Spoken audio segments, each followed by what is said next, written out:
పూనుకోవద్దు అనేటువంటి ఒక భరోసా ఇయ్యనికే, ఒక నమ్మకం కలిపేనికే మేము వచ్చినాం. మీతో మాట్లాడినటువంటి మాట లోకానికి తెలుస్తుంది. రేపు మిగతా తెలంగాణ రైతాంగంలోకి పోతుంది, చర్చ జరుగుతుంది.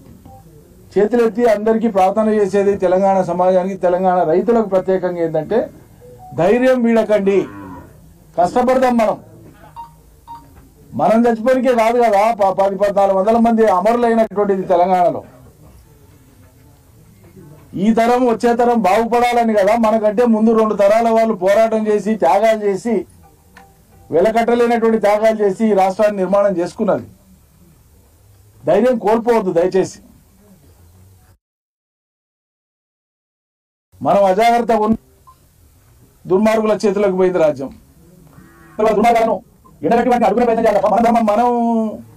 ధైర్యం వీడితే ఎట్లా? మనం గట్టిగా ఉండాలి కదా, మనం గట్టిగా ఉండాలా లేదా?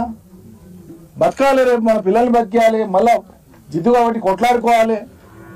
పంట వేస్తాం వేయడు రైతు, వాన పడదు, లేకుంటే నీళ్లు రావు, లేకుంటే ఏదో అవుతుంది, అంత మాత్రం చేత సేద్యం వదిలిపెడతాం. మరుసటి సంవత్సరం మళ్ళీ జిద్దుగా ఏమా? మనకు వచ్చిన కష్టాలు కూడా తట్టుకొని ఉండాలి. సర్కారు ఆశ పెట్టి యాలకు ఇప్పుడు గజానంద్ రైతు ఎట్లా అయిందంటేనంటే బ్యాంకులో 2,09,000 రుణం ఉంది, రుణమాఫీ అవుతుందని ఎదురు చూసిండు, కాలేదు. బ్యాంకులో తగాద ఎక్కువైపోయింది, అభిమానం అడ్డం వచ్చింది.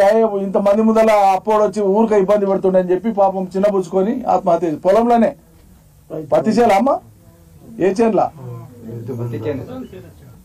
చనిపోయింది. ఎక్కడ? మందు తాగి, పత్తి చేనులోనే మందు తాగి. ఇప్పుడు రైతు బంధు రాకపోవడం ఒకటి, వాళ్ళు చెప్పిన భరోసా అసలే ఇయ్యలే, రుణమాఫీ కాలే, ఈ కుటుంబానికి కాలే. ఆమెనే ఎదురుగా ఉంది ఇప్పుడు, చనిపోయిన గజానంద్ భార్య అనిత మా అందరి ఎదురుగా ఉంది.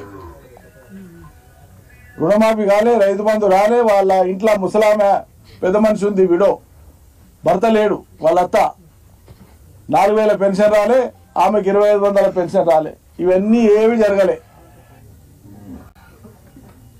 ఇట్లా తెలంగాణలో ఉండేటువంటి దాదాపు అన్ని కుటుంబాల యొక్క దుస్థితి ఇదే.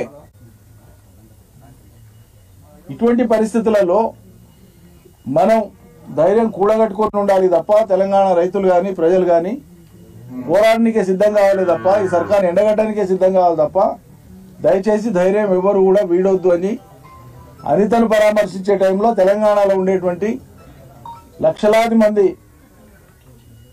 సోదరిమణులకు సోదరులకు మా విజ్ఞప్తి. అది మేము వచ్చిన ఉద్దేశం, అది ప్రధానంగా. సరే, ఇవాళ రాష్ట్రంలో నిన్న సాయంత్రానికి 408 అని పేపర్లలో రాశారు, నేను చెప్పే మాట కాదు.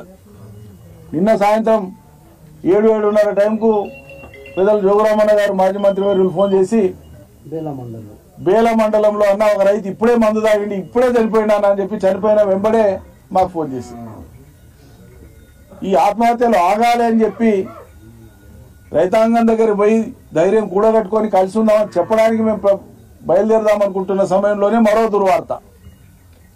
కాబట్టి ఇటువంటి దుర్వార్తలు వినడానికో, 400 రోజులు దాటిన సర్కారు 400 రైతుల బలవన్మరణాలను బహుమతిగా ఇచ్చేటువంటి రాజ్యం చూడడానికేనో మనం లేం. ఖచ్చితంగా పోరాడదాం.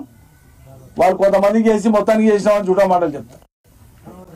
41,000-42,000 రుణమాఫీ, కోట్ల రుణమాఫీ ఉంటే సగం కూడా చేయలేదు, 40% కూడా చేయకుండా మొత్తం అయిపోయిందని ముఖ్యమంత్రి చెప్తాడు. నిన్నటికి నిన్న గ్రామ సభలు జరుగుతున్నాయి కదమ్మా. ఇప్పుడు ఓ గ్రామ సభలో మెదక్ జిల్లాలో పోయి ఒక మంత్రి అవును నిజమే మొత్తం రుణమాఫీ మేము చేయలేదని ఒప్పుకున్నారు. ఆరోగ్య శాఖ మంత్రి దామోదర్ రాజనరసింహ గారు ఆయన ఒప్పుకోవడం, వ్యవసాయ మంత్రి చెప్పిండు, రెవెన్యూ మంత్రి కూడా చెప్పిండు అవును రుణమాఫీ మేము మొత్తం చేయలేని. అంతకుముందు ఏం చెప్పిండు, మేము మొత్తం చేసేసినాం, నువ్వు ముక్కు నెలకు రాస్తామని మాట్లాడతాడు ముఖ్యమంత్రి. జర చేసి మొత్తం చేసినా అనేటువంటి దబాయింపు. ఇక ఈ వైఖరి ప్రజలు అర్థం చేసుకోవాలి, గట్టిగా ఉండాలి, మనం ధైర్యం వీడవద్దు, మేము తోడుకుంటాం. బీమా ఇప్పటిదాకా రాలే ఆమెకు, 3 నెలలు అయిపోయింది. జాదవ్ చనిపోయి, ఆయన గజానంద్ చనిపోయి, ఆడే గజానంద్ చనిపోయి.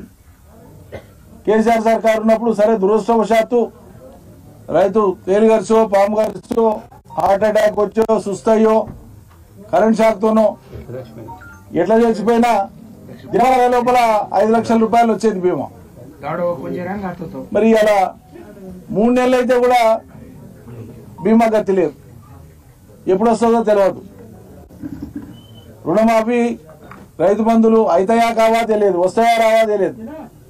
అంతకుముందేమో రైతు నిశ్చితంగా ఉంటుండే వాళ్ళకి ఇది జరిగిపోతుంది అని.